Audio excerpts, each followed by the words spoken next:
राजस्थान के थार रेगिस्तान के बीचों बीच बसा था एक पुराना गांव, अमरसार। यह गांव कभी समृद्धि का केंद्र था, पर अब सुनसान और रहस्यमय हो गया था। गांव के बीचों बीच खंडहर बन चुका था एक भव्य किला, राजमहल अमरसार। गांव में मान्यता थी कि इस किले पर छाया का श्राप है, जो हर पूर्णिमा को जाग उठता है। इस श्राप की शुरुआत हुई थी 100 वर्षों पूर्व, जब राजा अमरवीर की पत्नी रूपांजलि ने विश्वासघात कर दिया था। 16 वर्षीय वीर, एक साहसी और जिज्ञासु राजस्थानी बालक, अपने नाना नानी के यहां आया था। वीर को लोक कथाएं, रहस्य और इतिहास से गहरा लगाव था।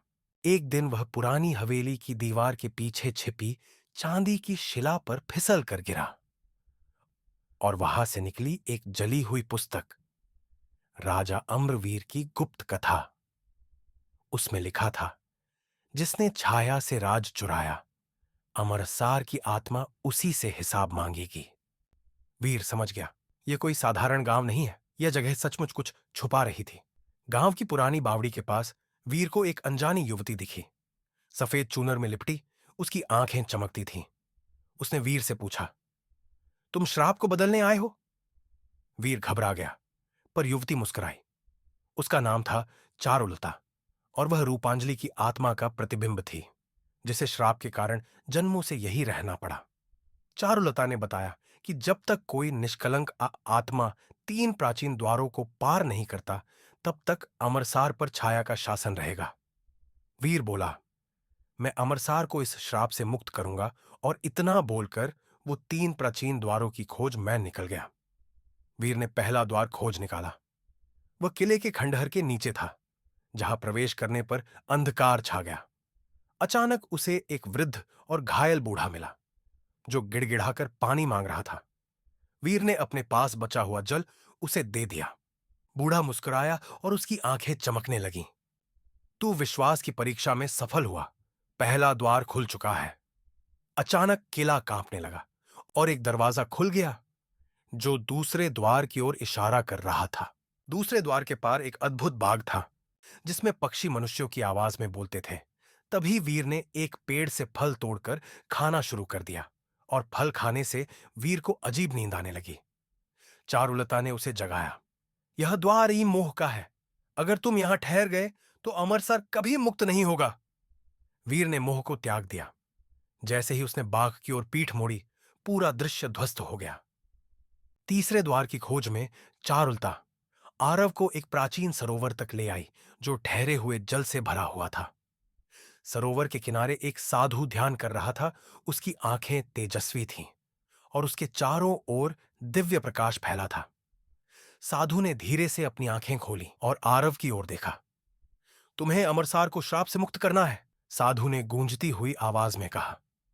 आरव ने सिर हिलाया। लेकिन मैं कैसे? साधु मुस्कुराए और बोले, तुम्हारे पास ही इसका उत्तर है। जो तुम्हारे गले में है, वही इस भूमि को बंधन से मुक्त कर सकता है। आरव ने अपने गले में पड़े तांबे के लॉकेट को देखा। साधु ने गहरी सांस ली। आरव, तुम साधारण बालक नहीं, रूपांजलि के पुत्र हो। आरव चौंक उठा। क्या? लेकिन मुझे तो बताया गया था कि वह विश्वासघाती थी। साधु बोले, नहीं, यह झूठ था। तुम्हारी मां निर्दोष थी। दरबारियों ने तुम्हारे पिता की हत्या कर सत्ता हथिया ली और दोष रूपांजलि पर डाल दिया। आरव की आंखों में अविश्वास और क्रोध था। तो श्राप मां पर नहीं, अन्याय पर था। हां, और इसे केवल तुम ही समाप्त कर सकते हो। जब तक यह तांबे का लॉकेट अमरसार में रहेगा, भूमि मुक्त नहीं होगी। तुम्हें इसे त्यागना होगा। यह लॉकेट तुम्हारी मां का था। रूपांजलि केवल एक रानी नहीं, बल्कि इस भूमि की आत्मा थी। जब तक उसका चिन्ह यहां है, तब तक यह श्राप बना रहेगा। तुम्हें इसे त्यागना होगा। आरव की आंखों में असमंजस था, लेकिन उसने मन ही मन निश्चय किया। उसने धीरे से लॉकेट उतारा और साधु के हाथों में रख दिया। जैसे ही लॉकेट साधु के स्पर्श में आया, पूरा सरोवर प्रकाश से भर गया। श्राप टूटते ही अमरसार में एक अद्भुत परिवर्तन हुआ। खाली पड़ी बावड़ियां फिर से पानी से भर गईं, और गांव के खेतों में हरियाली लौट आई। पूरे अमरसार में नया जीवन आ गया। आरव ने साधु की ओर देखा, जिसने संतोष की मुस्कान के साथ कहा, तुमने अपने मोह को त्याग कर अमरसार को मुक्त किया। यही सच्ची वीरता है। चारुलता ने आरव की ओर देखा और मुस्कुराए। तभी साधु बोले, चारुलता कोई आम लड़की नहीं है। इसे मैंने ही तुम्हारे मार्गदर्शन के लिए भेजा था, तुम्हारे भीतर का साहस जगाने के लिए। आरव चौंक गया, लेकिन उसे अब सब समझ आ चुका था। चारुलता धीरे धीरे अंधेरे में विलीन हो गई और उसकी आंखों में संतोष था। अंतिम दृश्य। आरव अपने कमरे में बैठा अपनी डायरी में लिख रहा था। हर श्राप के पीछे एक सत्य छिपा होता है और हर नायक तलवार से नहीं बल्कि त्याग से महान बनता है।